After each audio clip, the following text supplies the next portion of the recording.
The Timeshift. Hello and welcome, I'm Chris Hall, and today I'll be talking about the 2022 Easter special of Doctor Who entitled Legend of the Sea Devils. Before I get into talking about what I thought about this week's episode of Doctor Who, I want to know what you thought about this week's episode of Doctor Who. Let me know in the comment section down below and I'll get back to you shortly. Whilst you're there, be sure to like, favourite, subscribe, click the bell and do all the YouTube stuff that YouTube wants you to do, because YouTube is an increasingly scary place for small content creators. Support your local small content creator today, it will do them a power of good. Now on to the review. Ho ho ho, Merry Easterween everybody! It's time to review an episode of Doctor Who that I had totally forgotten existed until 2 hours after it had broadcast. Hooray! I'm sure that is in no way, shape or form a teaser to my overall thoughts and feelings of the episode itself. In all fairness, dear listener, the truth of the matter is that, yeah, I did forget this episode was going to be a thing at all.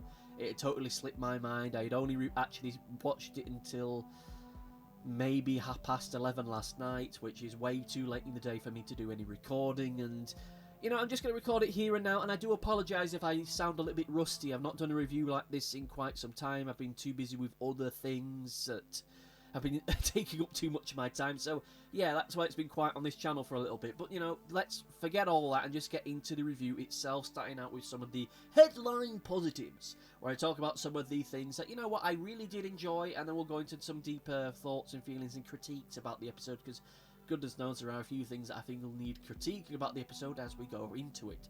So starting off with some of the positives, I have to say that as far as seasonal specials that only really seem to exist due to contractual obligation, the episode was perfectly fine. It is every bit as good as some of the specials from the David Tennant era, with the exception of his regeneration story. I mean, this is an episode that's not going to set the world on fire, and to be honest with you, had it just been an episode within a full season, it would have been one that we'd have looked back as being perfectly enjoyable for what it is, but would have been one that we'd largely forgotten about until we happened to see it in the TV listings for UK Gold a few years down the line.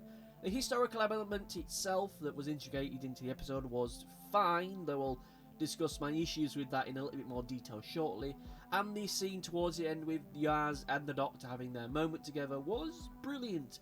Again, I don't think this comes off totally well, and I'll discuss some of my issues with that shortly, but as a whole entity, you know, it was fine. It was fine. It was a fine interaction. And this episode was a great chance to see a classic villain being brought back for the show for the first time in its modern run, in a form that doesn't crap all over the original like Russell T Davies did with the Tyrant. On balance, I have to say that I enjoyed this episode quite a bit. It does feel that it subscribes to the running theme for most of the Chibnall era for me, where the episodes themselves are largely enjoyable, but there isn't really much within them that really knocks your socks off. Don't get me wrong, Chris Chibnall has dropped some almighty clangers in his time, and God only knows he dropped some in this previous season, but this episode isn't one of them. To say this is a terrible or god-awful or nightmarish episode, as certain segments of the internet have no doubt have done so, would be craven insanity. It is perfectly adequate, it is fine, and that's just about it. It is perfectly the equivalent of a mid-season episode. I have to say that I was expecting a lot more from this one, because the sheer production value on display in almost every single scene is just staggering. It really is something else, and I feel that had this episode not been filmed during the era of the disease that shall not be named, this episode could have looked fantastic, because much like the previous season, it feels that the requirements of filming around all of that may have killed off some of the plans and really radically changed the direction of some of the episodes themselves and how they were supposed to go. As to how much that impacted upon this episode is hard to say, but I think that having entire pirate ships without a crew on was a bit of an issue. I know that there is an excuse as to why that is the case, but it just looks really empty. And of course there is that scene where the Sea Devil is on his pirate ship with all the extras that are superimposed into the background, and they all just, it just looks like something out of a PlayStation 1 video game. It truly does. Of course, with all the issues that come with filming around you-know-what, that doesn't excuse some of the more fundamental issues at hand with this episode. Because, let's be honest, the editing in this episode felt really weird. The timing of some of the cuts just seemed really off for no good reason.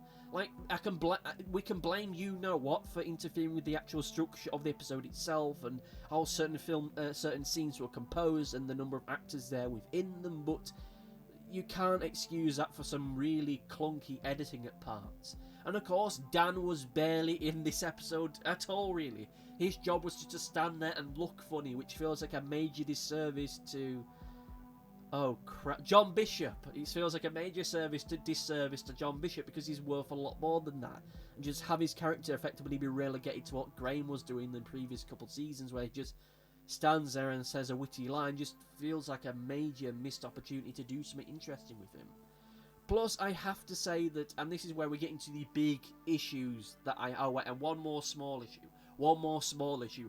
As much as I enjoyed seeing the Sea Devils back, I really did not like that weird effect that they put on the Sea Devil leader's mouth to make it look like he was talking. It looked like something out of a chewing gum advert. I just, my word. But anyway, to actually get onto some of the bigger critiques I have with the episode. And one of the major ones for me is the fact I really do not like the fact that we seem to have transitioned back to the usual format when it comes to how Doctor Who treats historical episodes. I know that historical episodes are not for everyone, but this particular episode just felt like we were slap bang back in the middle of the Russell T Davies era in the worst possible way. It feels like this has been a problem with Doctor Who ever since it stopped being an edutainment show back in the 1960s, where the historical episode element from that point on just felt tacked on, with the fact that we were in a different time period and meeting some historical figure feeling just rather inconsequential. In some cases you could fit it in any other time period with any other person and it would have worked just as fine. You know, the best possible scenario with these kind of episodes is that you feel like you've learned something at the end of it. And I really can't say that is the case with this episode. I mean, sure, I know who Madam Ching is and who Ji Hun are, but apart from that, nothing else. I know these are people that existed, and beyond that point, I don't feel as though I've gotten any more of a comprehensive understanding as to who they were and their historical significance than really just about anyone else that was introduced in this episode. Again, I know that historical episodes aren't to everyone's liking, but I feel that this is an episode which could have taken place in almost any other time period where pirates were a thing, and the episode itself would have worked just as well. Or any episode where you have, for olden days, ships. You could have set this during the time of ancient Greece. You could have set this in the Caribbean during the whole high age of piracy that we know in pulp culture. The fact this happened to be set in China with one of China's greatest folk characters, folk heroes, effectively, really didn't add or change or do anything to the episode itself. I don't know if this is a COVID thing where maybe they had bigger things in mind but they had to scale it back. I really don't know, but the fact that these are major historical characters changes nothing. They could have been anybody. They could have been made up for all that really mattered. And I have to say that, you know, I did enjoy the final scene, like I said earlier, with Yaz and the Doctor. This is the first time that the Yaz-Doctor relationship thing has really been given any significant screen time at all, and as much as I really did enjoy the scene, I think it was very well written and well performed, and of course for all the fans going, but the Doctor's hand and then slips in the path, you know, it really just kind of misses the whole point of what the Doctor is saying in that conversation. But hell, I've long since made the conclusion that had I just dedicated the entirety of the Chris Chibnall run just slagging off his episode and talking about how they are the worst thing since AIDS, you know, I'd probably have a YouTube channel with 30,000 plus subscribers at this point. But you know what, let's not get too lost in the reeds with that. As much as I did enjoy that sequence, I have to say that it wasn't perfect, because I think that of all the things to call out of that entire scene, I think the fact that the Doctors had relationships in the past isn't the problem. I think the problem that we have with it is more fundamental. There's more problems at place here. Problems like the fact that this whole relationship between these two characters in a romantic sense has never really been established in any great length up until this particular moment, with the two characters rarely spending much time on camera together to develop their relationship. Yeah, I know that there's a lot of adventures that technically happen off screen and the relationship could have built there, but for the vast majority of people, the show is the main canon and that is it. To have two characters haven't really spent all that much time together falling in love like this feels really, really, really weird.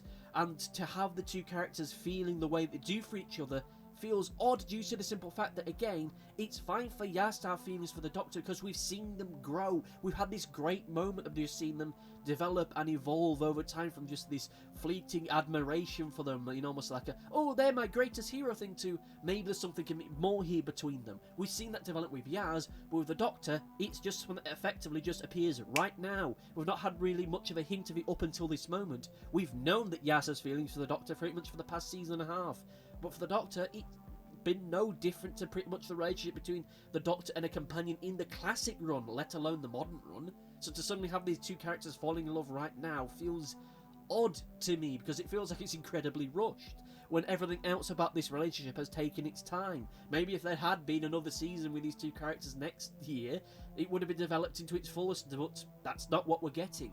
And at the end of the day, I feel that this whole relationship, when you get down to brass tacks about it, it's less about breaking down taboos and boundaries in British television as much as it is about setting the emotional stakes for the regeneration episode.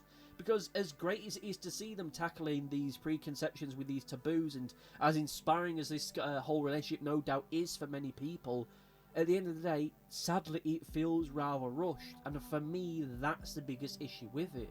So as great as that scene is in and of itself, I do have to lament the fact that it kind of feels like a case of, oh, well, the fact that it's a same-sex relationship in one of the BBC's biggest shows is kind of in a kind of academic. It's more just due to the fact that we can all be crying in the regeneration episode for when the two characters eventually have to split up. You know, that just feels like it's only there. And I know that there are other writers and other critics of Doctor Who have picked out other issues with the episode itself and this particular relationship. I will not discuss as to what those, because these are coming from far more learned and far more experienced places with this. Many writers who are in same-sex relationships really not liking the relationship because, again, it just kind of feels like it's there for the sake of being, look how progressive we are, look how forward-thinking and inclusive we are, look, we're setting the stakes for the big Christmas special where the Doctor's going to regenerate and you're all going to cry. That's how it seems to be. I will leave that kind of criticism to them, because it seems to come as though it comes from a far more learned and experienced place than me, and I'm not going to wade into all that stuff with my size 8.5s, because I'll only make a tit of myself, and I already make enough of a tit of myself as much as is. I have to say again, for the episode as a whole, it is fine. It has issues due to the fact I don't think that it utilises all the elements there within it quite as well as it should do. I think that a lot of this comes down to you-know-what being a major issue within it, and I feel that certain elements of it were massively rushed. But again, that just seems to be the factor of a lot of this. I don't know if Chris Chibnall really planned of ducking out after 2 seasons or not, but if that was the case, then this relationship between the Doctor and Yaz, it hasn't really worked out maybe quite as full as it really should do, and I have a feeling that the next episode that we see in a few months' time is really going to double down on that, and he's probably going to mishandle some of it, but we'll soon see about that. Oh, and one more thing. What the hell happened to the big bitey sea devil monster? What's happened with that? Or is the excuse that the only reason why they didn't kill that off is so that it can reappear in that future episode with the 5th Doctor in it? Well, I say 5th Doctor. With the Timeless Child stuff, God only knows what number they've got, but that's a whole other rant for a whole other time. Of course, the big thing everyone's talking about with this particular episode of Doctor Who is not the episode itself and how it was actually rather enjoyable for the most part. It had some great little moments within it, and the relationship between the Doctor and Yaz, whilst it does have its problems, actually really, I wouldn't say iconic, but it's certainly something that is emotionally interesting, and is certainly one of the more standout relationships we had in modern Doctor Who. No, forget all that. Next time, we've got the return of the Time Lord Cybermen, maybe. And maybe more Timeless Child stuff too? I mean, it's the final episode, right? Unless I'm mistaken, so, we've got to really tie up all the loose ends now, so we really need the Timeless Child stuff to kind of get fully resolved, as I still feel there's a few plot threads from that haven't been fully resolved, and, we've got the whole Cybermen Time Lord things that really need to resolve, though I've got a bad feeling they're going to totally forget about that. And, we got more returning characters like Vinda and the other one. Maybe the other one. I don't know. I forget which one's which, but they're coming back. So I suppose my theory about them being the Doctor's real parents is still in play again. So we'll soon see about that. And, oh yeah, and by the way, Ace and Tegan are coming back, which has me both excited and worried, as either their return will be a great moment or Chris Chibnall will bungle it. I mean, it's his last roll of the dice, and God only knows what he's got in store for us. This is either going to be an all-time epic final Doctor Who Regeneration episode, or it's going to be a bit of a hot mess. And I hope it's a hot mess, because the only other bad alternative is that he ends up killing off Ace and Tegan, and then that's just kind of it. He just kind of goes on a killing spree, killing off all the characters that he introduced in this particular era, and just saying, "Ha, I'm burning it all down now. You can't get me now." But we'll soon see about that. I know some people are getting a little bit perturbed because the actor that plays Ace recently wrote a Doctor Who story where they meet the 13th Doctor, and that was them meeting them for the first time, and it kind of feels like now that that's been retconned, but you know, the books don't really exist in the same canon as a TV show. It's kind of more of a case of they're only as canon as you want them to be, at least until the show decides to decanonize them. But, you know, that's a whole other discussion for a whole other time. What do you think about this week's episode of Doctor Who? What do you think about what the teasers are for the next episode of Doctor Who? Let me know in the comment section down below, and I'll get back to you shortly, either in the comments themselves or towards the end of the future video. Be sure to like, favourite, subscribe, click the bell, do all the YouTube stuff that YouTube wants you to do, because YouTube is increasingly the scary place for small content creators. Support your local small content creator today, it will do them a power of good. Thank you all for watching, and goodbye! Thanks for watching. Be sure to like, favourite, subscribe, click the bell, and do all the YouTubey stuff that YouTube wants you to do. Go on, it'll do me a power of good. Until next time, my friends, goodbye!